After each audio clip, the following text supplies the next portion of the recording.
Olá, seja muito bem-vindo ao canal.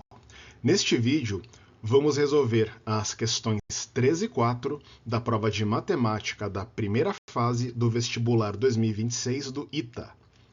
Então, já deixa o seu like, se inscreve no canal e vamos para a resolução. A questão 3 é sobre matrizes. O enunciado traz uma matriz A quadrada de ordem 100 por 100, cujos elementos são descritos aí por uma regra, por uma equação. E aí, ele traz 3 afirmações sobre essa matriz e pede para analisar se elas são verdadeira ou falsa. Então, vamos aqui à resolução. Primeira afirmação. A é uma matriz simétrica.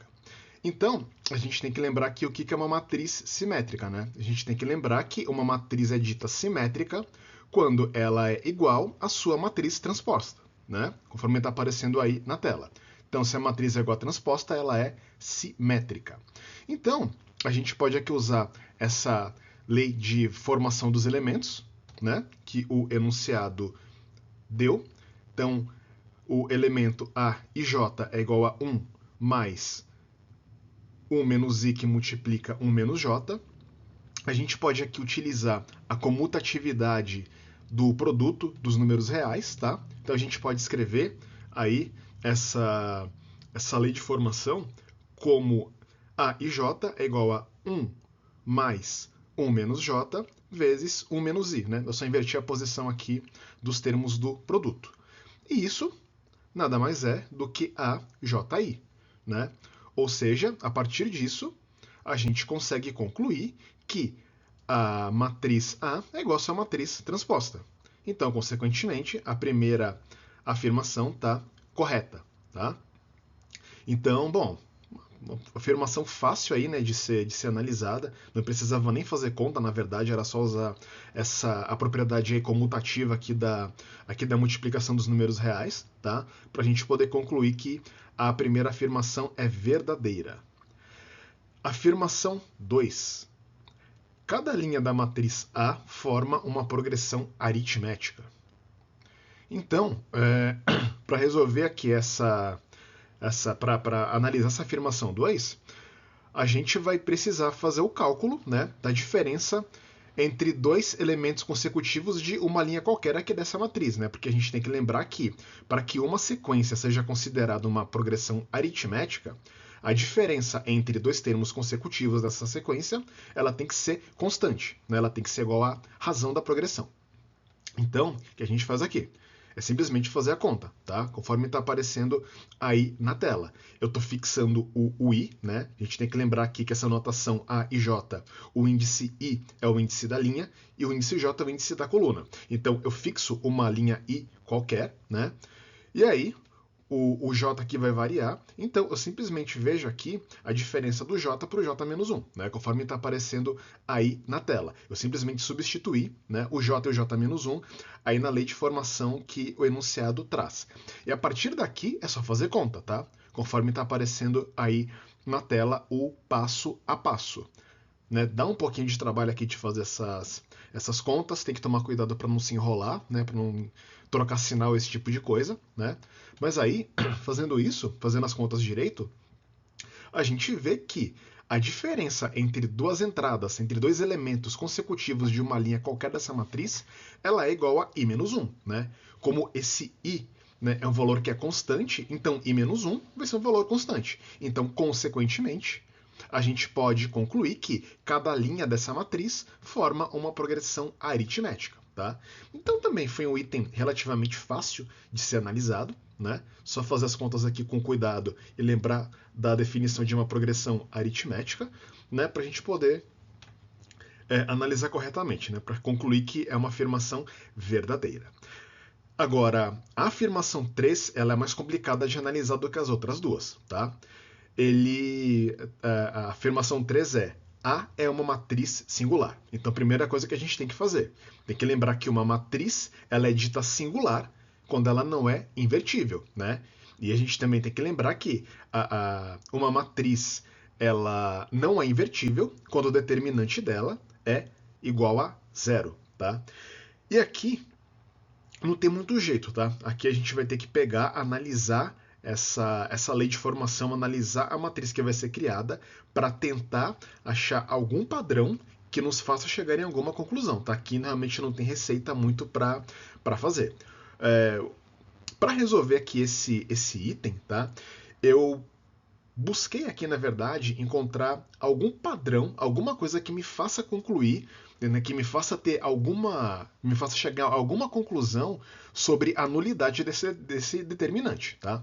Então, uma coisa aqui que eu pensei, a gente pode, né, começar trabalhando aqui com números pequenos, né? Então, por exemplo, eu posso aqui pegar a diferença aqui dos elementos aqui de duas linhas que são consecutivas aqui dessa matriz, né, mantendo aqui o índice da coluna fixo, né? Então aqui eu posso fazer o A2J menos A1J, conforme está aparecendo aí na tela. Então, fazendo aqui a conta direitinho, a gente chega aqui, A2J menos A1J é igual a J menos 1, tá? Bom, feito isso, eu fiz aqui, eu desenvolvi aqui a lei de formação aqui dos elementos aqui da terceira linha, né? Ou seja, como é que fica os elementos da forma A3J. Conforme está aparecendo aí na tela, a gente vê que a regra aqui de formação é 2J menos 1. Agora, olha só que coisa. Se isso aqui, se esse A3J ele fosse igual a J menos 1, eu poderia concluir que esse determinante era igual a zero, né? Porque aí eu teria uma linha que poderia ser escrita como combinação linear de outras duas. Tá? A gente sabe que é da teoria da álgebra linear que quando isso acontece, o determinante é nulo, é zero, tá? Bom, dado que deu aqui 2j menos 1, o que eu fiz então? Tá? Eu peguei aqui essa primeira diferença que eu calculei, o A2j menos A1j, e fiz aqui uma pequena modificação. Eu fiz aqui o cálculo de 2A2j menos A1j, conforme está aparecendo aí na tela. E aí, fazendo as contas, eu concluo que essa diferença é igual a 2j menos 1. Ou seja, a gente aqui consegue escrever a terceira linha como uma combinação linear da primeira e da segunda. Né? A gente vai ter que o L3 é igual a 2L2 menos L1. Então, consequentemente, o determinante da matriz é igual a zero. Ou seja, a afirmação 3 está correta. Tá? E isso nos leva à alternativa E. Tá? Bom, então esse item 3 eu achei difícil, tá? Eu achei o mais difícil aqui dos 13 disparado de longe, né? A gente realmente que tinha que ir atrás aqui de algum padrão para chegar aqui nessa conclusão. A gente também poderia, por exemplo, desenhar aqui a matriz e tentar usar regra de Kyo, Jacobi, mexer com cofator, esse tipo de coisa, tá? Só que aí, pelo menos na minha opinião, ia dar muito mais trabalho. Então, por isso que eu procurei aqui algum tipo de padrão, usando números pequenos para poder aqui chegar nessa conclusão, tá? Então, esse item 3 aqui eu achei bem difícil. Então, como a minha avaliação média aqui dessa questão, que ela foi uma questão média, né? O item 1, tranquilo. O item 2 aqui, né, deu um pouquinho de trabalho para fazer a conta, mas também não era difícil. Agora, o item 3 foi difícil, tá? Então, aqui, na média, achei aqui uma questão mesmo de nível médio, tá? A questão 4 envolve números complexos e geometria plana. O enunciado diz que os vértices de um polígono são todos os números complexos não nulos que satisfazem a equação iz ao quadrado igual a 2 vezes o conjugado de z. E pergunta a área desse polígono. Bom, aqui, como está envolvendo também a área de um polígono, a gente sabe que para fazer o cálculo aqui de área de um polígono, a gente tem que ter informações sobre as dimensões desse polígono, né? Bom, dimensão remete a gente, aqui é módulo de número complexo, né? Porque o módulo aqui de número complexo, ele nos dá uma distância, né? A distância aqui da origem, aqui do plano complexo, até aqui o afixo desse número. Então aqui, um caminho natural para resolver aqui essa questão é começar aqui fazendo o cálculo aqui dos módulos de ambos os membros aqui dessa equação. Então, fazendo isso, tá? Conforme está aparecendo aí na tela, a gente tem que o módulo de iz ao quadrado é igual a o módulo de 2 vezes o conjugado de z. A gente sabe que o módulo do produto, aqui nesse caso, vai ser igual ao produto dos módulos. Então, a gente pode aqui escrever que módulo de i multiplicado por módulo de z ao quadrado é igual ao módulo de 2 vezes o módulo do conjugado de z. A gente sabe que o módulo de i, que é a unidade imaginária, vai ser igual a 1, e o módulo de 2 é o próprio 2. Então, a gente consegue aqui então escrever que módulo de z ao quadrado é igual a 2 vezes o módulo do conjugado de z. A gente sabe também que o módulo do conjugado de um número complexo sempre é igual ao módulo do próprio número complexo. Então, a gente consegue escrever que o módulo de z ao quadrado é igual a 2 vezes o módulo de z. Subtraindo aqui o 2 módulo de z aqui nos dois lados da equação, a gente tem que módulo de z ao quadrado menos 2 vezes o módulo de z é igual a zero. Colocando o módulo de z em evidência, a gente tem que módulo de z vezes módulo de z menos 2 é igual a zero. Como pelo enunciado o z ele não é nulo, tá? A gente então descarta aqui o módulo de z é igual a zero. Então, consequentemente, a gente conclui que o módulo do z é igual a 2.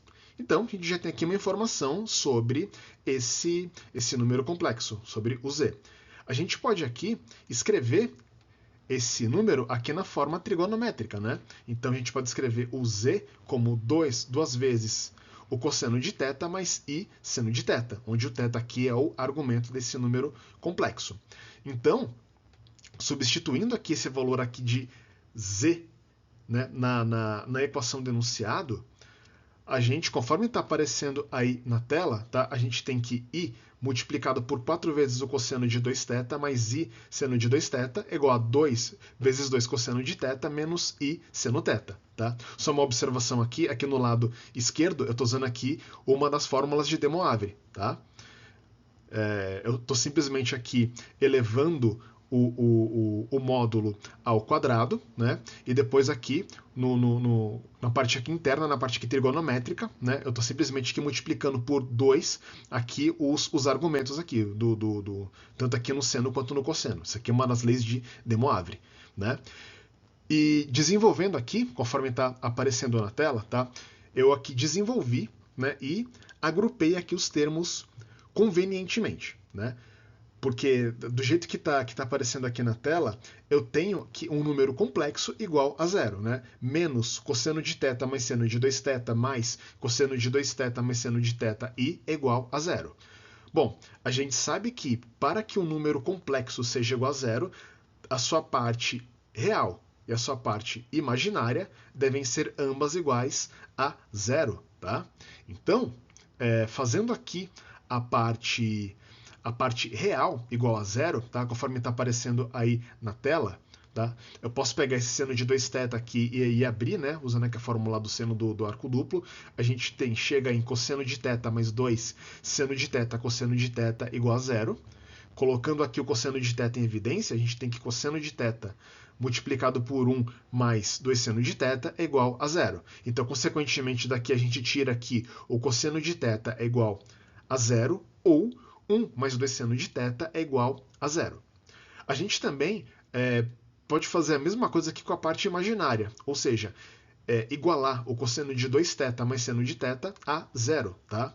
Eu não coloquei aqui o desenvolvimento aqui dessa parte para não ocupar muito espaço, tá? Mas basicamente aqui escrever o cosseno de 2θ em função de seno de θ, cair numa equação de segundo grau, tá?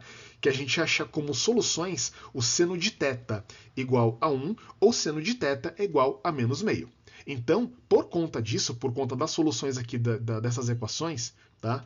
A gente tem aqui que o θ é igual a π sobre 2. Tá? Mais uma vez, por que isso? Porque quando o cosseno de um ângulo θ é igual a 0 e o seno desse ângulo θ é igual a 1, a gente consegue aqui concluir que esse θ é igual a meio. Perdão, θ é igual a π sobre 2. E aí, quando o seno de θ é igual a menos meio, a gente consegue concluir que o θ vai ser igual a 7π sobre 6 ou vai ser igual a 11π sobre 6. Tá? Bom, então, a partir daqui, nós concluímos, então, que existem 3 números complexos aqui que formam, naturalmente, né, a área de um triângulo. Né?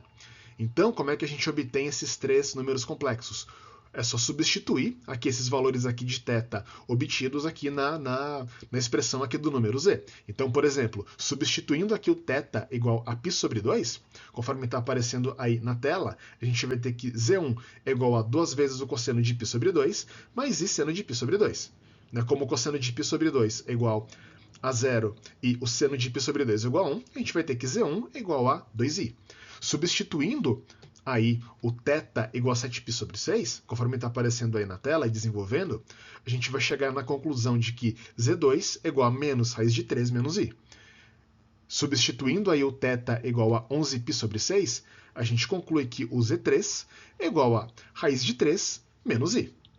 Agora, a gente pode aqui fazer a representação aqui de um plano complexo, que está aparecendo aí na tela, plotar esses 3 números complexos aí, o Z1, né, que está indicado aí na tela com o número 2, o Z2 e o Z3. Tá? E aí, a partir daí, formar o triângulo. Bom, a partir daí agora fica fácil, né? A gente sabe que aí pela figura, pelos números aqui que nós obtivemos, a gente sabe que a base vai ser 2 raiz de 3 e a altura vai ser 2 mais 1. Né? Porque como aqui tanto o Z2 quanto o Z3 eles são menos raiz de 3 menos i e raiz de 3 menos i. Né? Então, essa parte aí que fica para baixo aqui do eixo real vai ser igual a 1, né? Então 2 mais 1 vai ser igual a 3. Então, naturalmente, fazendo aqui base vezes altura dividido por 2, a gente vai chegar em 2 raiz de 3 vezes 3 dividido por 2, que é 3 raiz de 3, que é o que está na alternativa C de casa. Tá? Então, uma questão eu considerei muito trabalhosa, tá? Uma questão que tinha que tomar muito cuidado para não errar conta, né? Que realmente era uma questão aqui que envolvia um trabalho mais minucioso, né, tanto da parte trigonométrica quanto na parte algébrica, mas, né, conceitualmente ela não foi tão difícil não, mas só realmente que a parte das contas, a parte que da análise que deu um pouco mais de trabalho, tá? Então eu considerei aqui uma questão de média para difícil. Bom, então com isso nós concluímos aqui esse vídeo, tá? Muito obrigado aí por assistir. Se você gostou, eu vou pedir o seu like e a sua inscrição no canal. E até o próximo vídeo. Valeu!